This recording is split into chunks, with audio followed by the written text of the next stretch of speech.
Alors effectivement, la Durbelière a la principale devise, c'est pour Dieu, donc pour le roi. Donc parce que quand on est pour Dieu, pour moi, on est pour le roi également. L'un va avec l'autre. Alors d'abord, mes liens avec la Vendée. Je reprendrai la phrase de ma sœur de Vendée, ici présente Brigitte, qui m'a dit un jour « Sans la Vendée, je ne pourrais pas vivre ». Et c'est vrai que la Vendée est quelque chose dans notre vie qui fait partie de notre foi. Ainsi, je pense être venu à la Vendée par ma foi religieuse, ma foi catholique et mon engagement légitimiste. Je suis venu à la Vendée grâce à cela. Mais après, ensuite, c'est la Vendée qui a vivifié ma foi et mon engagement légitimiste. Alors, d'abord, pour parler de la Vendée, il faut énumérer, selon moi, 4 aspects. Pour définir un petit peu, je vous ai distribué au niveau géographique ce qu'est la Vendée militaire. On va en reparler très brièvement. D'abord, il y a la foi catholique de la Vendée, avec bien entendu celui que j'appelle le saint des Vendéens, Saint Louis-Marie Grillon de Montfort, qui a essaimé partout dans la Vendée une graine dont la moisson était formidable, tellement formidable que nous en sommes partis. Notre présence aujourd'hui en est le résultat. Ensuite, il y a l'engagement royaliste, qui en fait partie justement, comme je l'ai dit.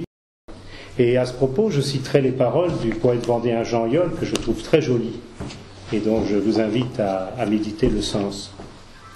On a voulu établir une distinction entre la foi religieuse et la foi monarchique des Vendéens. Distinction inutile, inexplicable même, où chacun, selon ses tendances actuelles, voudrait retrouver son bien en partageant les trophées des morts. Les 2 fois alors n'en faisaient qu'une dans le cœur de l'homme qui ne songeait même pas au partage possible. Il met cela à l'imparfait, mais pour nous, il peut le mettre au présent. Ensuite, un autre aspect de la Vendée, c'est plus anecdotique, c'est son nom. D'où vient le nom de la Vendée ?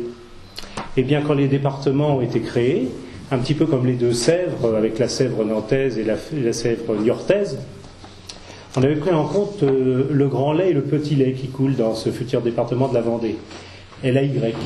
Mais il se trouve que les 2 députés qui représentaient ce département étaient apparemment LAIDS. Alors pour ne pas les vexer, ils ont choisi cette petite rivière de Vendée. Et donc c'est devenu le nom que l'on connaît maintenant, le nom si glorieux que nous connaissons maintenant. Ensuite, je vous ai distribué une feuille pour situer un petit peu comment se trouve la Vendée, à cheval sur 4 départements. Et là encore, j'ai le plaisir de vous citer Jean Yol, qui a délimité d'une manière formidable ce qu'est le territoire de la Vendée militaire. Alors que toutes les provinces sont devenues des départements, la Vendée est le seul département qui soit devenu une province. D'un coup de rein vigoureux, elle a bousculé le cadastre officiel, brisant les limites trop étroites qu'on lui avait imposées. Elle est venue border la Loire, s'est emparée du coin des 2 Sèvres qui lui plaisaient, s'est offert en apanage une partie de l'Anjou, et tout cela au pas de charge, en quelques journées et pour toujours. Pour le monde entier, la voilà sœur de la Pologne et de l'Irlande. Voilà. Pour le reste, donc, au niveau du territoire, vous avez ce plan. Alors maintenant que nous avons planté le décor, nous pouvons parler des causes. D'abord, je voudrais vous dire que les historiens énumèrent 5 guerres de Vendée. Nous allons essayer de les traiter avec le temps qui nous est imparti. Et j'en ai rajouté une 6e, dont je vous parlerai en fin de conférence. Et une 6e guerre de Vendée, nous devrions être les soldats justement aujourd'hui. Alors d'abord les causes des guerres de Vendée. Au début de la Révolution, des réformes étaient souhaitées, y compris par les Vendéens, qui voyaient d'un œil assez positif ce qui se passait. Mais rapidement, la situation a dégénéré, et en particulier par plusieurs faits concrets, notamment le 12 juillet 1790 avec la constitution civile du clergé. Encore la démocratie, il fallait élire les prêtres et les évêques, et ils étaient élus par des gens qui n'étaient même pas catholiques, y compris par des révolutionnaires. Et ça, les Vendéens ne l'ont pas accepté.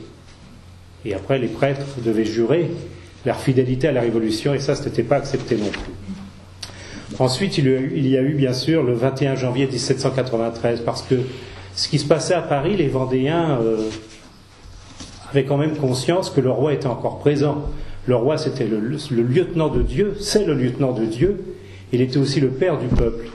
Il était le garant, en quelque sorte, de la sécurité. Et tant qu'il était là, à ma foi, les Vendéens ne bougeaient pas.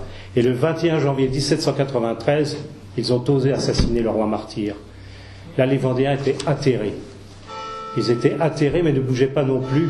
Ils étaient en prière, mais le soulèvement a été pour après. Ça a été au moment de la levée en masse, décrétée donc le 24 février 1793, où là, ils ont refusé d'aller se battre, d'aller donner leur vie pour les assassins du roi. Et en plus, dans les tirages au sort, rien de nouveau sous le soleil, c'était entre guillemets truqué, et c'était les braves Vendéens catholiques qui partaient se faire tuer aux frontières, et les révolutionnaires planqués à l'arrière. Et donc là, ils se sont soulevés, notamment la date qu'il faut retenir, et le lieu, c'est Saint-Florent-le-Vieil, le 12 mars 1793, où au tirage au sort, les jeunes se sont révoltés, ils ont donné une correction aux pathos, les républicains, les patriotes, et là ils ont eu victoire. Il y a eu des coups de feu d'échangés et déjà des victimes. Mais que faire de cette victoire? Dans un premier temps, ils ont fêté cette victoire dans les tavernes de la ville, de la petite ville. Mais bien vite, s'étant rendu compte qu'il fallait faire quelque chose, ils sont allés trouver Jacques Catelineau. Jacques Catelineau au pain en Mauges, qui allait devenir beaucoup plus tard le saint de l'Anjou. Pourquoi Jacques Catelineau? Parce que Jacques Catelineau, il avait deux choses très importantes pour eux. D'abord, il était très pieux, très pratiquant. Il organisait des pèlerinages un peu partout sur tout le territoire de la Vendée. C'était une référence. Et en plus, il était colporteur, voiturier colporteur, donc il connaissait beaucoup de monde. Et Jacques Catelineau, il avait mis en pratique quelque chose de formidable pour nous catholiques, et pour eux aussi. C'est qu'il avait mis en pratique ce que Sainte Jeanne d'Arc avait dit, prière et action, les deux. Il n'est pas parti tout de suite au combat. D'abord la prière, d'abord les pèlerinages.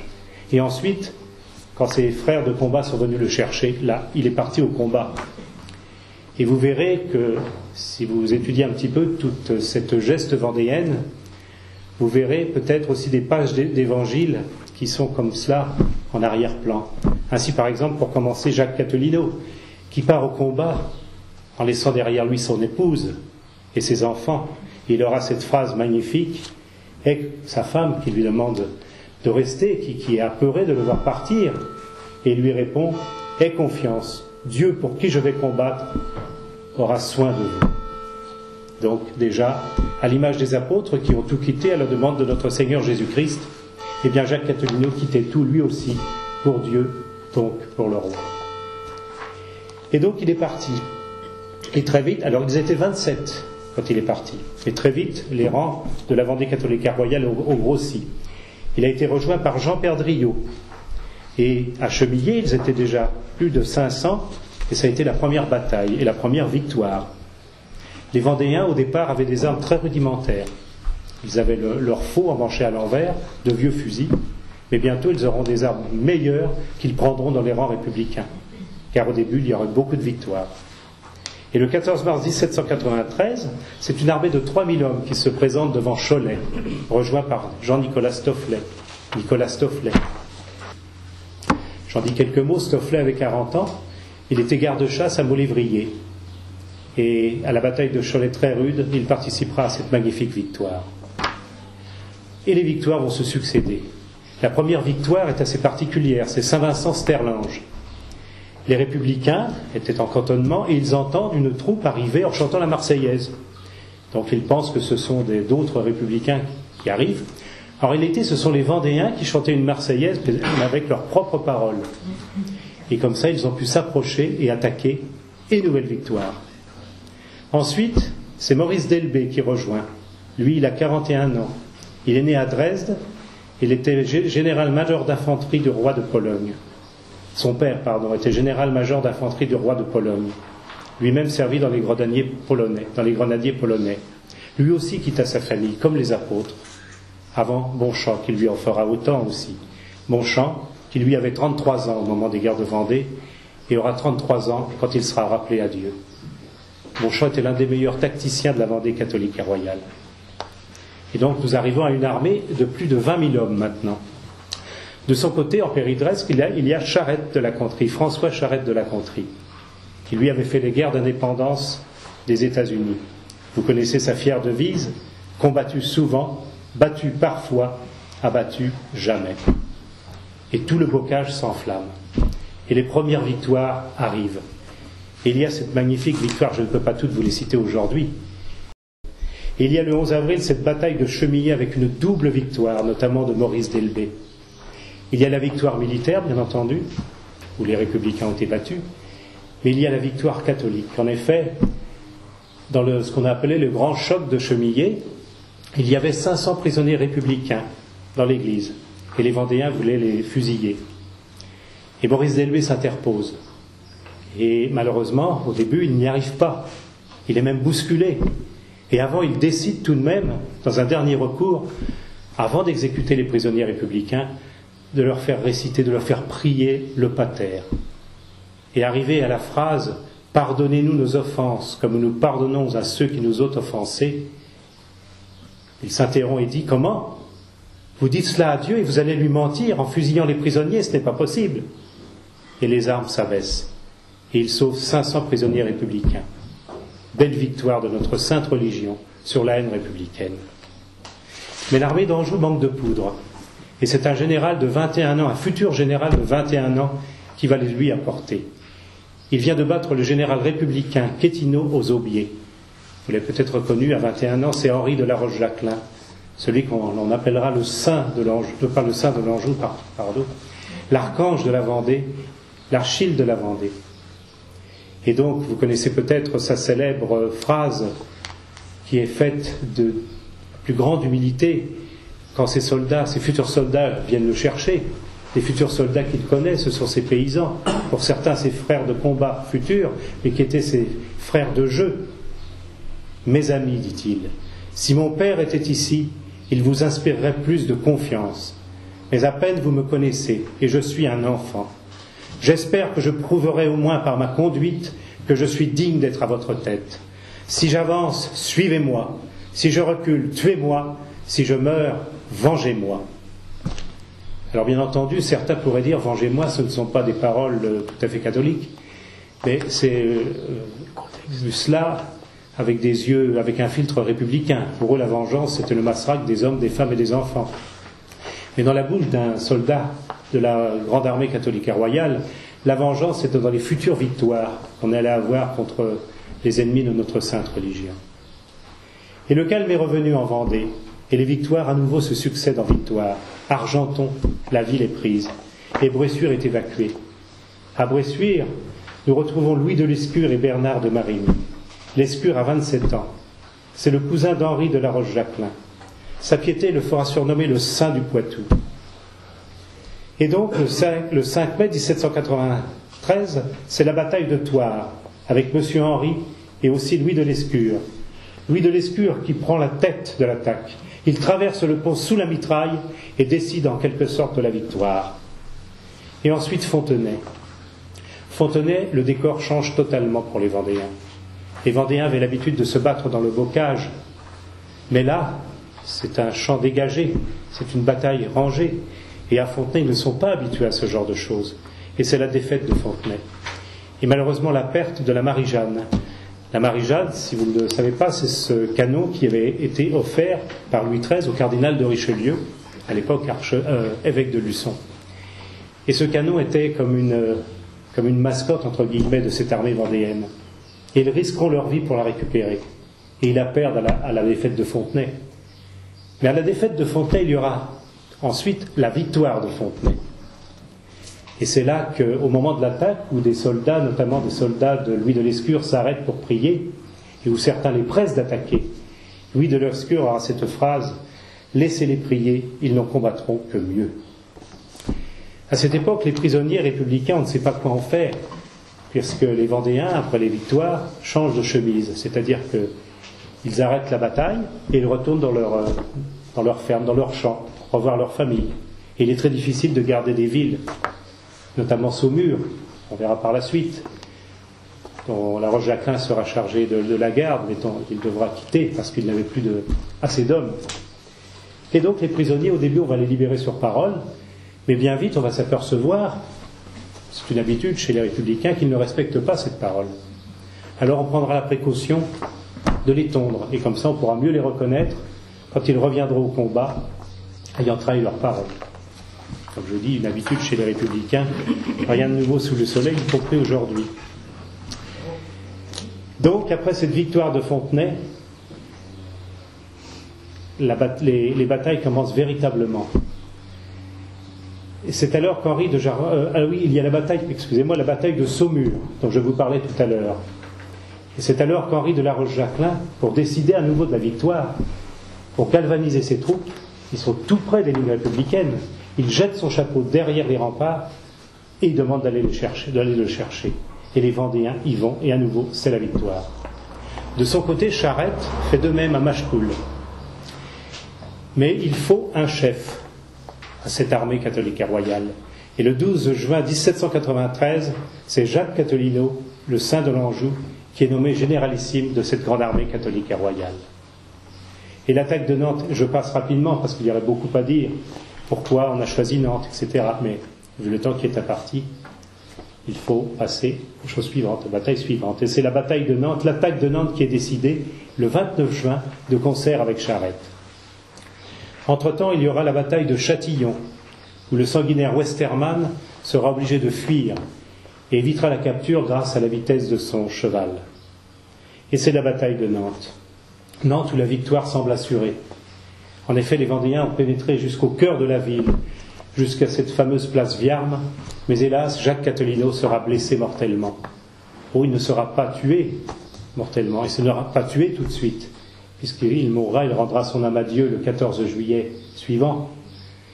Mais quand les Vendéens voient le saint de l'Anjou touché, eh bien là, ils désespèrent et ils refluent. Et là, c'est la défaite. C'est la défaite totale, malheureusement. Donc, le 14 juillet 1793, qui est pour nous notre 14 juillet, il n'y en a pas d'autre à commémorer, c'est donc le rappel à Dieu de Jacques Catherino. Et le 19 juillet, on procède à l'élection d'un nouveau généralissime, en la personne de Maurice Delbé. Le 14 août 1793, nouvelle défaite à Luçon. Nous y verrons Charette, dans un acte d'héroïsme, faire retour en arrière avec son cheval, alors que les Bleus sont là et sont prêts à le capturer ou à le tuer. Et cela pour prendre en croupe un soldat vendéen. L'histoire raconte qu'on aura peine à les séparer tant le sang des blessures du Vendéen avait collé au général vendéen. Et nous en arrivons à la belle bataille de Torfou. C'est l'une des plus belles batailles de la Vendée militaire. Face aux Vendéens, il y a une armée d'élite, c'est l'armée de Mayence. Elle a obtenu les honneurs de la guerre par une reddition à Mayence, justement, mais par son héroïsme, elle a été libérée sous la promesse de ne plus combattre à l'Est. Et bien évidemment, les républicains se sont empressés de la mettre côté vendéen. Et là, c'est le grand choc à Torfou. Et au début, c'est la défaite. Les Vendéens ploient, et l'armée de Charette fuit. Mais derrière cette armée de Charette, il y a les femmes qui sont là, et qui frappent même ces soldats, qui frappent leurs frères, leurs époux, pour les ramener au combat. Et ce sera une victoire vendéenne à nouveau. Magnifique victoire de Torfou. Et donc les Mayençais seront à cette occasion appelés armée de Mayence, armée de Fayence. Et ensuite, après la défaite de Châtillon, c'est maintenant, là, on en arrive à la grande bataille de Cholet, qui va décider du sort de la Vendée catholique et royale. Nous y verrons tous les généraux réunis ou pratiquement. Au début, lors d'une reconnaissance, au début de cette bataille, à côté du château de la Tremblay, Louis de Lescure sera blessé. Il sera blessé d'une balle dans la tête. Nous y voyons encore peut-être une page des évangiles, particulière dans la passion de notre Seigneur Jésus-Christ, car il ne sera pas rappelé à Dieu tout de suite, et ce sera un peu comme les souffrances qu'il aura, comme une couronne d'épines, et comme un chemin de croix qu'il fera entre Fougères et Ernée, entre Ernée et Fougères, où il sera rappelé à Dieu. Bonchamp est blessé à mort, Delbé est blessé aussi. Il pourra trouver refuge dans l'île de Noirmoutier que le général Charette a pris aux Républicains. Et donc, à l'issue de cette bataille de Cholet, eh bien, les Vendéens veulent fuir la Vendée. Ils fuient vers la Loire. À la Loire, à la Loire, ils crient. Il y a là 80 000 personnes qui doivent passer la Loire à Saint-Florent-le-Vieil. 80 000 personnes avec la moitié de combattants, mais la moitié de femmes, d'enfants, de vieillards, de blessés. Et tout ce Ces personnes-là, toute cette armée, la Vendée elle-même doit traverser la Loire. Et elle réussira à traverser la Loire. Il y aura, je crois, un seul noyé. Et à l'occasion de cette traversée de la Loire, les Vendéens doivent prendre en compte 5000 républicains prisonniers dans l'abbatiale. Et ils veulent les exécuter. Ce sont des soldats de la République qui ont massacré déjà beaucoup, hommes, femmes et enfants. Et ils veulent les exécuter. Et Charles de Montchamp, à l'agonie, aura ce mot d'ordre, grâce aux prisonniers. C'est le dernier ordre qu'il devra donner, grâce aux prisonniers, et les Vendéens respecteront cet ordre et libéreront les prisonniers républicains. Attention, chers parents et amis, dans ce grâce aux prisonniers, car aujourd'hui, les mots font partie des armes de guerre qui nous sont opposées. Et aujourd'hui, il y a notamment une volonté de détruire, de falsifier ce grâce aux prisonniers. Dans un premier temps, les républicains ont essayé d'effacer complètement la chose, en disant que les Vendéens n'ayant pas le temps d'écrire, ce geste de grâce des prisonniers sera complètement oublié. Mais il se trouve que parmi les prisonniers républicains, il y avait le père d'un sculpteur célèbre républicain, lui aussi, David d'Angers, et qui, par reconnaissance à Charles de Montchamp, pour avoir gracié son père, lui fera ce magnifique mausolée que l'on peut voir dans l'abbatiale de Saint-Florent-le-Vieil. Et donc les républicains n'ont pas réussi à gommer totalement ce grâce aux prisonniers. Alors aujourd'hui, il y a une nouvelle tentative. On transforme ce grâce aux prisonniers et ce pardon catholique en pardon républicain qui voudrait dire réconciliation. Mais qu'est-ce que ça veut dire réconciliation? Soumission, c'est pour nous aujourd'hui. Là, il ne s'agit plus des guerres de Vendée, il s'agit de nous en 2017. Qu'est-ce que ça veut dire ce pardon? Ça veut dire réconciliation avec les républicains. C'est synonyme de soumission. Et donc, pour nos célèbres et illustres ancêtres, trahison finalement. Nous ne voulons pas de cela. Et c'est la virée de Galerne. Et c'est un général de 21 ans, Henri de la Roche-Jacquelin, qui sera à la tête avec son fidèle Stofflet. Et les batailles et les victoires succèdent aux victoires. Et vous pouvez le voir au verso notamment de la petite feuille que je vous ai donnée. La virée de Galerne, donc jusqu'à Granville, où le saint de l'Anjou, Louis de Lescure, sera rappelé à Dieu après une longue agonie entre Ernée et Fougères. Et donc les victoires se succèdent aux victoires. Et ils arrivent à Granville. Granville, le port, le grand port. Car ce qu'ils voulaient, les Vendéens, d'une part, c'est essayer de fuir la Vendée, où les républicains massacraient tout le monde, mais c'est aussi tendre la main aux Anglais, pour une aide hypothétique. C'est une grande question que nous pouvons nous poser. Comment se fait-il que les Vendéens demandent l'aide à l'Angleterre, perfide Albion qui n'a jamais mieux mérité son nom, car elle jouait sur les deux tableaux à la fois. Et arrivé là, Granville, c'est l'échec. Les républicains brûlent les faubourgs pour empêcher les Vendéens de pénétrer. Et c'est le reflux vers la Vendée à nouveau, à la Loire. Et à nouveau, ils essayent de passer la Loire, mais n'y arrivent pas. Henri de la Roche-Jacquelin et Stofflet réussiront à passer la Loire pour essayer d'établir une tête de pont avec quelques fidèles. Mais rapidement, ils seront séparés de la grande armée catholique et royale, du moins ce qu'il en reste. Il y a 6000 rescapés. Et alors que Henri de la Roche-Jacquelin et Nicolas Stofflet sillonnera la Vendée pour essayer de relever encore quelques troupes, le restant de la grande armée catholique et royale arrivera à Savenay. Mais avant, il y a cette bataille du Mans. Cette bataille du Mans où il y aura un terrible massacre des républicains qui, dans leur fidèles à leurs habitudes terribles, massacreront hommes, femmes et enfants. Et les routes de la Vendée, les routes de la virée de Galerne seront jonchées de cadavres. Et Savenay, l'armée catholique et royale est détruite. Les hommes, les femmes et les enfants, comme je disais, sont tous massacrés. Et je vous lis le rapport, car tout est consultable dans les archives, le rapport de ce général républicain, Westermann, général sanguinaire, qui, selon les ordres de la République, du pouvoir exécutif de Robespierre, de la Convention, raconte que les ordres ont été exécutés à la lettre. Il n'y a plus de Vendée, dit-il. Elle est morte sous notre sabre libre, avec ses femmes et ses enfants. Plus de Vendée, citoyens républicains. Je viens de l'enterrer dans les marais de Savenay et dans les bois de Savenay, suivant les ordres que vous m'avez donnés. J'ai écrasé les enfants sous le sabot des chevaux, massacré les femmes, que au moins celles-là n'enfanteront plus de brigands. Je n'ai pas un prisonnier à me reprocher, j'ai tout exterminé.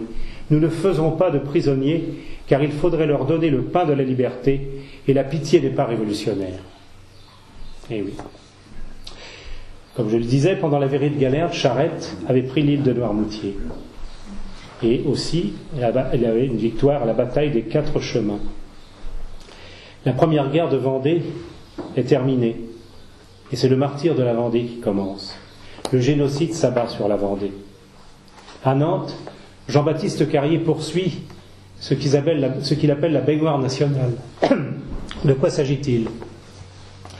Il s'agit par exemple de lier ensemble un prêtre et une jeune fille nue, de les mettre sur une gabarre et de mettre la gabarre sur la Loire, et la gabarre s'enfonce dans la Loire et il se noie. À Angers, c'est Franck Castel qui œuvre. Il y aura des ruisseaux de sang qui couleront le long des rues d'Angers. Les archives parlent, elles sont consultables. Mais la Vendée n'est pas morte, car il y a encore La Roche-Jacquelin, Stofflet et Charette. Quant à Maurice Delbé, réfugié sur Noirmoutier, malheureusement pour lui, eh bien les républicains reprennent l'île. Et il va être fusillé dans un fauteuil, car il ne peut pas être debout, tant ses blessures ne lui permettent pas. Quelles sont ses dernières paroles à Delbé ? À nouveau des paroles de chrétiens. En effet, les républicains, qui fusillent 3 Vendéens, ajoutent une 4e personne, dans la personne du gouverneur Viélan, républicain lui aussi. De quoi l'accuse-t-il ? Tout simplement d'avoir perdu la défaite de Noirmoutier, et pour cela il sera fusillé. Et les dernières paroles de Delbé, avant de recevoir la charge du peloton d'exécution, c'est justement pour implorer les républicains de ne pas fusiller ce monsieur Viélan. Il leur dit, mais il est des vôtres, il n'a pas trahi, il a perdu simplement la bataille, mais rien n'y fait. Et les balles clôt les paroles de Maurice Delbé. Dans le Marais, Charette harcèle les Bleus. Notamment, il les bat à Saint-Fulgent et au Brousil. Quant à Thureau et son plan, vous le connaissez peut-être avec ses 12 colonnes infernales. C'est le quadrillage du pays, en 12 colonnes séparées elles-mêmes en 2. Et alors là, incendie. Tout est employé, le poison, le gaz. Il y a des tanneries de peau humaine qui existent à Angers. Vous savez peut-être, vous ne savez pas qu'à Pornic, il y a une plaque sur une maison. C'est la maison où habitait Lénine, quelque temps. Il était venu en Vendée pour étudier comment massacrer le plus de population possible en un minimum de temps. Pour savoir aussi. Mao Tse-tung également a fait des études sur la Vendée pour ça, dans le même but. Et maintenant, nous avons La Roche-Jacquelin et Stofflet, qui sont vraiment amis, en plus d'être frères de combat. Et donc, un détachement de la colonne Cordelier dispersé par M. Henry. Mais à Nuaillé, on les appelle à l'aide. Et alors qu'une petite troupe, quelques grenadiers républicains sont encerclés par les royalistes, La Roche-Jacquelin leur demande de se rendre en leur disant « vous aurez la vie sauve ». Mais l'un d'eux tend son fusil à M. Henry, et en même temps qu'il tend son fusil, il tire et il tue M. Henry à bout portant. Terrible, terrible pour Stofflet de perdre ainsi son ami. Et Stofflet sera dans l'obligation d'avoir un geste peut-être encore plus terrible pour Henri de La Roche-Jacquelin. Il se trouva dans l'obligation de tailler son visage pour ne pas que le corps de M. Henry soit profané comme les Bleus, comme ils en avaient l'habitude. Et donc les massacres continuent, notamment avec celui dont on entend parler le plus souvent, qui résume à lui seul tous les massacres de la Vendée qui ont été innombrables, celui des Lucs-sur-Boulogne. Vous savez qu'au Lucs-sur-Boulogne, la colonne Cordelier est arrivée et le curé du lieu a voulu s'offrir à la place de ses brebis en disant « tuez-moi, mais épargnez-les, épargnez les hommes, épargnez les femmes et les enfants ». Et donc il a été au devant de la colonne. Et bien entendu, les républicains l'ont massacré, l'ont torturé et massacré immédiatement. Et ils sont arrivés dans l'église. Et là, il y aura 564 victimes, dont 110 enfants âgés de moins de 7 ans. Les massacres continuent aujourd'hui. L'église des Lucs-sur-Boulogne, ce sont les avortoirs dans nos hôpitaux. Rien de changé sous le soleil. Il y a un duel quasi personnel entre le chevalier Charette, qu'on surnomme le roi de la Vendée, et le général républicain Haxo. Et à la bataille des Clouseaux, Haxo sera encerclé et sera tué, au grand regret d'ailleurs de Charette. Et les colonnes infernales continuent.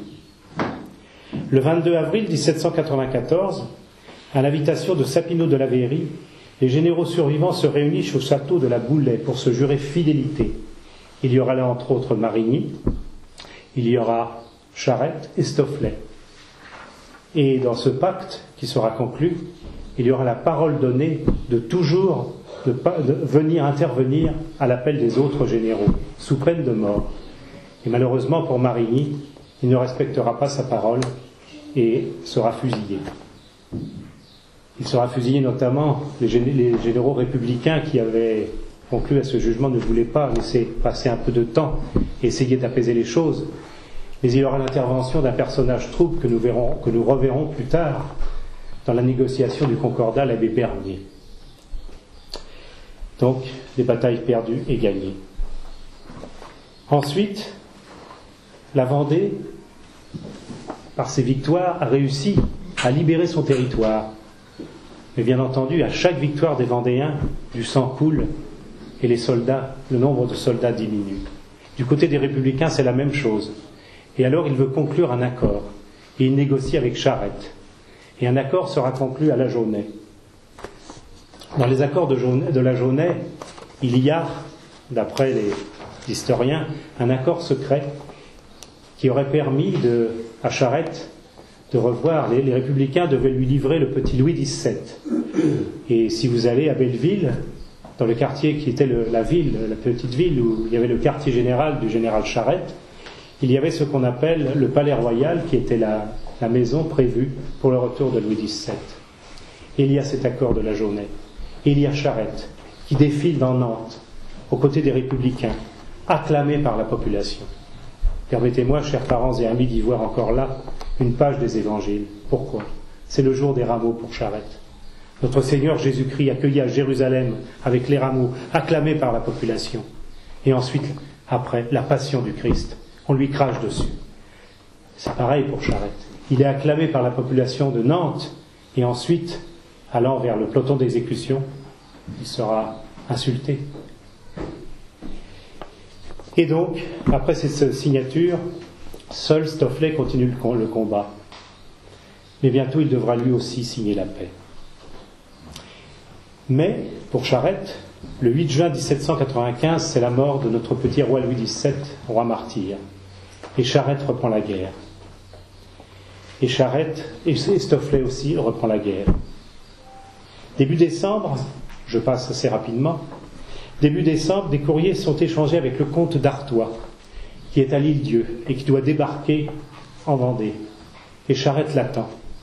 Mais malheureusement, le comte d'Artois, futur Charles X, ne viendra pas. Il ne pourra pas venir. Et là encore, il convient aujourd'hui de remettre la pendule à l'heure, comme certains historiens l'ont fait, pour l'honneur de Charles X, qui a été faussement accusé de lâcheté, en disant qu'il n'a pas eu le courage de débarquer en Vendée. En fait, les Républicains étaient maîtres du jeu en partie, interceptaient les courriers et les remettaient en marche, mais avec d'autres écrits. Il y aura aussi les Anglais qui jouaient sur les deux tableaux. Et ça, il convient aussi de réparer cet outrage fait à notre cher Charles X.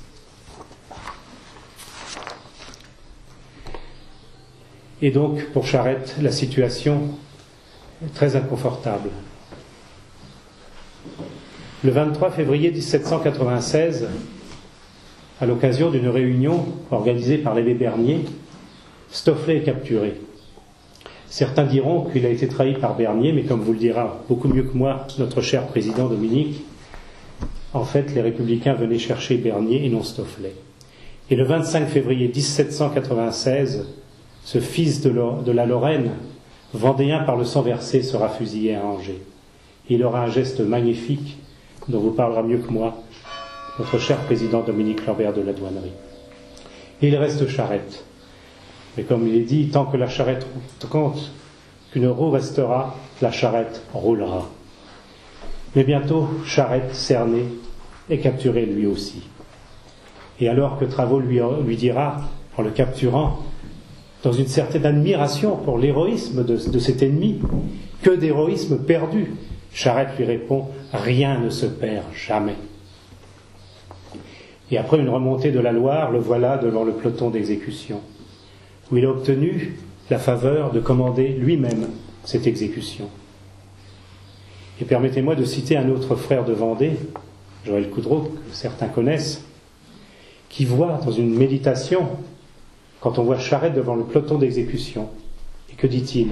Il voit Charette, la main sur son cœur, et au-dessus de lui, il voit notre Seigneur Jésus-Christ, et de son sacré cœur descend un faisceau de lumière pour irradier le cœur de Charette, quelques secondes avant sa mort. Et voilà, cette guerre de Vendée est terminée. La Vendée est exsangue.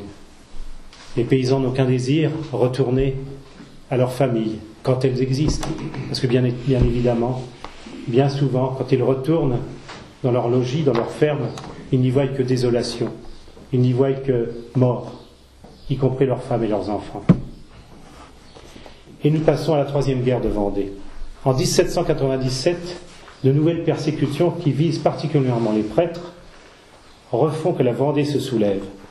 Et nous y voyons briller des noms, comme Charles d'Autichamp, pour le Haut-Poitou et l'Anjou, Constant de Suzannet, là où opérait Charette, Cadoudal en Bretagne, Frotté en Normandie. Et l'occupation de Nantes est réalisée, tout un symbole, l'occupation de Nantes, qui aurait bien servi aux Vendéens quelques années avant. Mais le coup d'État de l'usurpateur Napoléon et le Concordat mettent fin à cette guerre. Napoléon et le Concordat, où nous revoyons le sinistre Bernier dans les négociations. Un Concordat qui sera véritablement un véritable piège, car quand, aujourd'hui, nous pourrons en reparler, quand on veut ce Concordat qui instaure soi-disant la liberté religieuse, mais quelle liberté religieuse ? Faudrait-il offrir des bouquets de fleurs aux républicains, nous aujourd'hui, pour avoir la liberté d'aller à notre sainte messe, alors que dans le même temps, dans l'âme de nos enfants, on apprend à haïr notre sainte religion ? Certes non. Et quand on sait que Napoléon, lors de la campagne d'Égypte, était à deux doigts, si ce n'a été fait, pour l'instant nous ne disons qu'à deux doigts par manque de preuves, il voulait se convertir à l'islam, il insultait notre sainte religion. Non, pas question. Et nous en arrivons maintenant, après la saignée de la Révolution et de l'Empire, qui a fait, dans une estimation, plus de 2 millions de morts sur une population de 27 millions d'habitants, nous en arrivons à cette nouvelle guerre de Vendée, la quatrième. La royauté a été rétablie, mais l'ogre n'est encore pas mort, et ce sont les 100 jours. Et à nouveau, nous voyons briller des illustres noms de la Vendée catholique et royale contre les armées de Napoléon, notamment Louis et Auguste Laroche-Jacquelin, les deux frères de M. Henri, Ludovic de Charette, neveu du général, également des héros des premières guerres, Sapineau et d'Autichamp. Louis est élu généralissime, mais il obtient la palme du martyr le 5 juin 1815 au combat des Mattes. La situation est terrible pour la Vendée. En effet, ce ne sont plus les républicains, les bonapartistes obtiennent beaucoup de victoires, mais un Waterloo arrive et met fin à cette guerre de Vendée. Et alors il y aura une pensée, une recherche sur cette bataille de Waterloo, a pu être gagnée par Napoléon ou non, s'il n'y avait pas eu la Vendée, car pour aller combattre en Vendée, Napoléon a mobilisé 20 000 hommes, et ces 20 000 hommes ont manqué à Waterloo. Et la quatrième guerre de Vendée est terminée. La France, avec les Bourbons, retrouve la paix, avec ses deux souverains successifs. Mais c'est une France qui est vraiment exsangue. L'ennemi l'occupe. Il y a une dette de guerre terrible à payer. Et l'esprit de la Révolution est encore présent. Et l'esprit des bonapartistes est encore présent dans ce pays. Et ensuite, il y aura 1830, un nouvel usurpateur qui nous arrive dans la personne de Louis-Philippe. Il y aura à nouveau un général vendéen qui va se lever en 1832. Ce général vendéen n'est ni général ni vendéen. C'est Petit-Pierre, la duchesse de Berry, qui va essayer de soulever la Vendée contre l'usurpateur. La duchesse de Berry que vous connaissez, bien entendu, mais qui prendra le nom de Petit Pierre pour aller combattre en Vendée. La duchesse de Berry qui, dès son débarquement, est poursuivie par la police de Louis-Philippe. Il y aura un épisode héroïque de la duchesse où on va la dissuader de combattre en Vendée. En Vendée, ce n'est plus la même chose. Il y a beaucoup moins de combattants. L'esprit de la Révolution a soufflé. Et elle continuera le combat. Et elle aura cette phrase magnifique quand on lui dit « N'allez pas plus loin, vous courez au suicide ». « Non, non, répond-elle, j'ai promis à la Vendée qu'elle pouvait compter sur moi, elle m'attend et j'y vole. » Et c'est donc la 5e guerre de Vendée. Lors d'un épisode particulier, arrivée près de la Maine, elle tombera dans la Maine et manquera de se noyer. Et elle réussira, avec l'aide de Charette, le bien nommé, elle réussira à survivre. Sans lui, elle se serait noyée. Et le temps de se changer, de changer de vêtements, elle repartira. Et là encore, il y aura un fait héroïque d'un Cathelineau, de Jacques Cathelineau, le fils de notre cher Jacques Cathelineau, le saint de l'Anjou, le 27 mai 1832 à la Chaperonnière.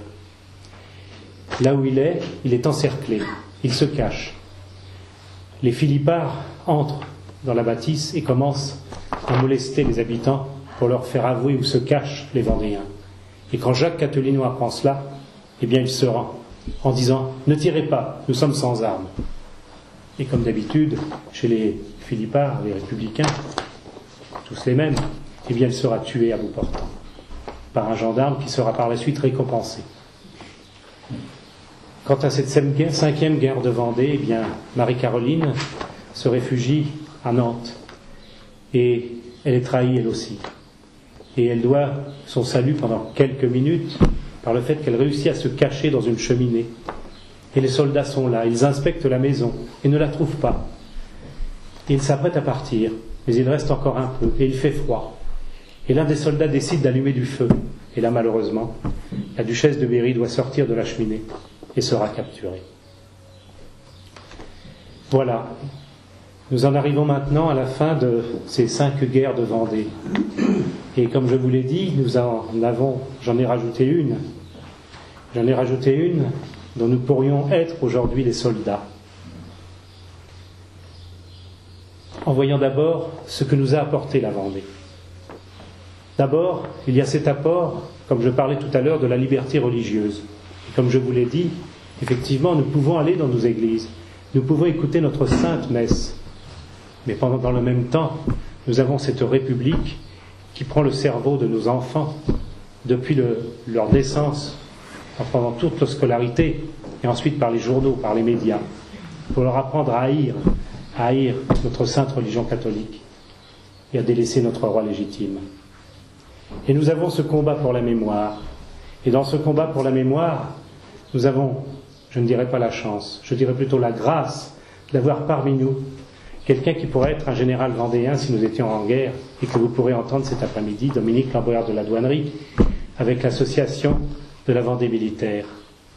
Nous avons la troupe des Cœurs de Chouan, d'une fidélité indéfectible, ici présent. Je passerai tout à l'heure, à la fin de cette conférence, la parole à Pascal, qui en fera la présentation. Nous avons Rénal Séchère. Nous avons des gens qui sont à la pointe du combat. Mais dans ce combat, nous avons nous tous, qui devons être aussi les gardiens de la mémoire vendéenne, et passer des passeurs de mémoire en quelque sorte.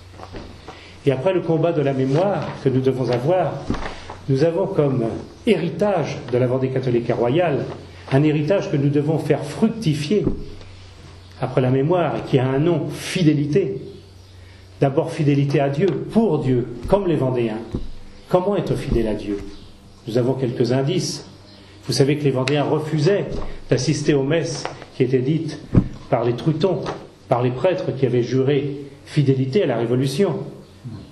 Et qu'avons-nous? Nous avons Vatican II aujourd'hui. Et nous avons par exemple la réponse à cette question que nous pourrions nous poser du cardinal Suenens, qui a participé à Vatican II, et qui disait en s'en réjouissant, alors c'est Vatican II qui est la révolution dans l'Église.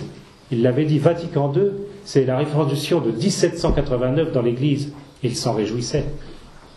À nous de comprendre les choses. Maintenant, nous avons la fidélité au roi légitime. Et nous avons le bel exemple des Vendéens. Pour qui combattaient les Vendéens? Pour qui donnaient-ils leur vie?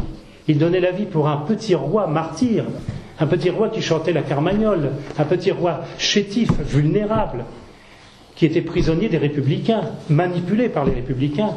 Et que faisaient-ils? Ils abandonnaient en disant, bien non, finalement on ne peut pas donner notre vie pour lui. Ils donnaient leur vie pour lui.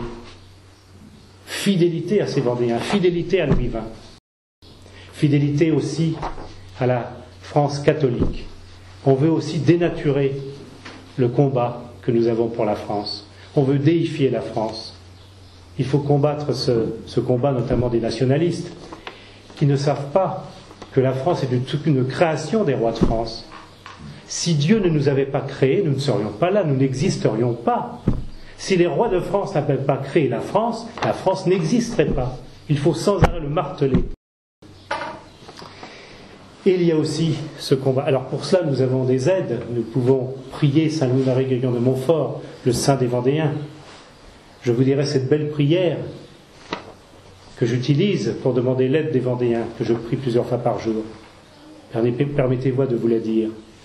Saint Louis-Marie Guégan de Montfort, saint des Vendéens fidèles à Dieu et au roi légitime, afin qu'il nous serve d'exemple, nous vous prions pour le repos de l'âme de Jacques Catelino, d'Henri de la Roche-Jacquelin, de Charles de Bonchamp, de Maurice Delbé, de François Charette de la Contrie, de Louis de Lescure, de Jean-Nicolas Stofflet.